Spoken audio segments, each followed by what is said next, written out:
thing we talked about in this section is the heart. When we look at a heart, these are the models we're going to use on the test. These hearts, we have multiple curves. We have the vena cava. There are two of them. There's an inferior and there's a superior. The inferior is right here. The superior comes from right here. And they both feed into the right atrium. You have there on the list atria. I don't care if you say right or left, that way you don't have to worry about confusing the sides. But that's a four-chamber, an atrium. So we get into the right atrium here. And then as we complete the cycle, we're going to go make sure we get through all the lists.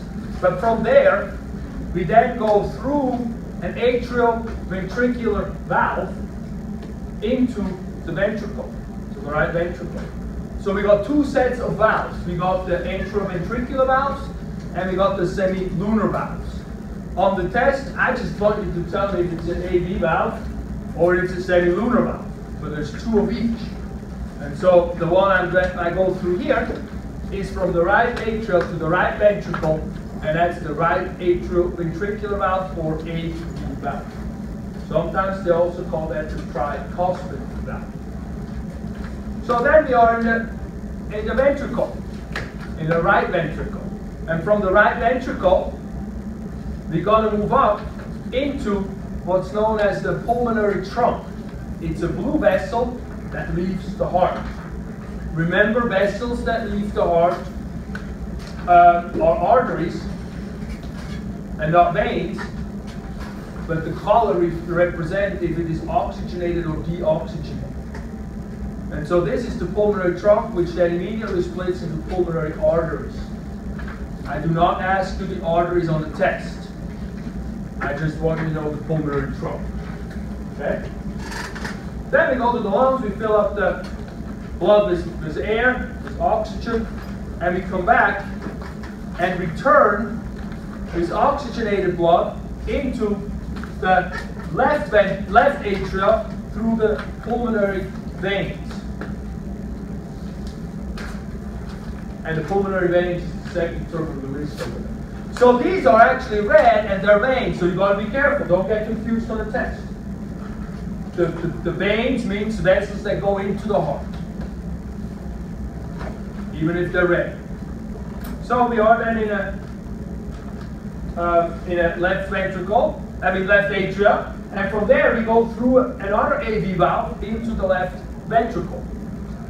This valve is also known as the bicuspid valve, or also known as the mitral valve.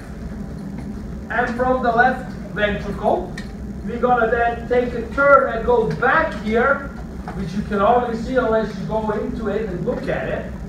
And in there, we go into the aortic arch. From there, we go into the aortic arch. Now, I did not mention the semilunar valve. You have the semilunar valve from the ventricle going into the vessels that leave the heart. So you got one on the pulmonary side, on the right heart side, that's known as the pulmonary semilunar valve, and then we got one on the left heart side, and that's known as the aortic semilunar valve because it feeds into the aorta. Then you got the aortic arch right here. And from the aortic arch, we have three stops that come up. These are vessels that feed the upper extremities and the head. They're coming right off the aortic arch. The first one of them is known as the brachiocephalic trunk. The second one is known as the left common carotid artery. And the third one is known as the left subclavian artery. As you noticed, we have one brachiocephalic trunk, and we have then two vessels that all both say left. So the second vessel and the third vessel, they feed right into the left head. The carotid goes into the head, and the subclavian goes into the arm. On the right side, we first go into the brachiocephalic trunk, which then splits into a right common carotid and into a right subclavian thereafter. It just doesn't show it. So that's why it's like, why is there three vessels? Why isn't there four vessels? What's wrong with this thing? That's what's it. The right and the left side don't quite look the same. Splits like up here. They could have just put a little thing so we would understand it, but of course not. Then we also want to know the interventricular septum, and if you see here is the ventricles. The interventricular septum is the wall in between those two ventricles. That way the blood doesn't go around. Oops, the blood doesn't go from the right to the left side. And I believe that all we have left on here, please correct me if I'm wrong, are the vessels that feed the heart itself. So the coronary arteries. We got them coming off right off the aortic arch. As the aorta comes out of the ventricle, there's vessels that, nice, it's oxygenated blood. There's vessels that take the blood right off of there and feed the heart muscle itself. So when you think coronary artery, you're thinking heart muscle. It feeds the heart muscle. The rest of the blood goes to the body. This blood feeds the heart muscle itself. So we got one on the right side and one on the left side. You cannot see. You can see the one here, the one that comes to the front, the anterior, splits into an anterior interventricular artery as well that goes down the interventricular septum. And we also have a circumflex artery that circles around the left ventricle. I'm not going to ask for veins on this because for the most part they have the same names. So we don't have to worry about confusion. Okay? I believe that is the heart.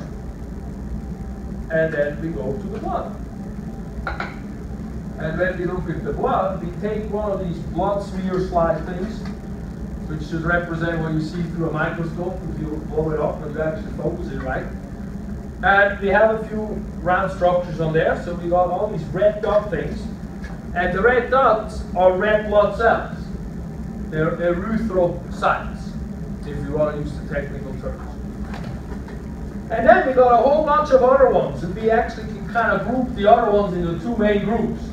If you touch them, we got the background is sort of nubbly, it has like little dots on it. In the microscope world, they call that granule. So they have those, there's three types. There's one that has a red dotty thing, there's one that has blue dotty things, and then there's one that you have to touch because they're neutral, you can't see them, but you feel them. So these are granulocytes because under the microscope they show granules, three types. The ones that have the background and the granules are the same color, they're known as neutrophils because they stain neutrally. Those happen to be the most numerous ones. Those are the ones that show up right after an infection. When you get sick, you feel them nose here tight, achy, that's what that is, what you feel. Then we got the ones with the granules are red and the background is whatever that is, orangey type, or beigey type. And those are eosinophils. Eosinophils. And then we got one, I think, that the background the granules are blue, and those are basophils. And then from there we take the two other one types that we have. One of them, the background is pink, and the other one is small, has a huge nucleus, the background is marble. The one that the background is pink, that often, not always, often has a multi-lobe nucleus looking thing. That one is known as the monocyte, and that actually leaves the bloodstream for most times and sits in different tissues and become resident macrophage, like the Kupffer cells in the liver or the Langerhans, the Long John cells in the lungs. No, in the skin, like the dust cells in the lungs. And then we got these blue dots right here, and these blue dots are little small platelet things, the fragments. And when we use the technical term for them, we call them thrombocytes. But platelets, fine, we get away with that. There's no problem. All right, and that brings us to the big thing.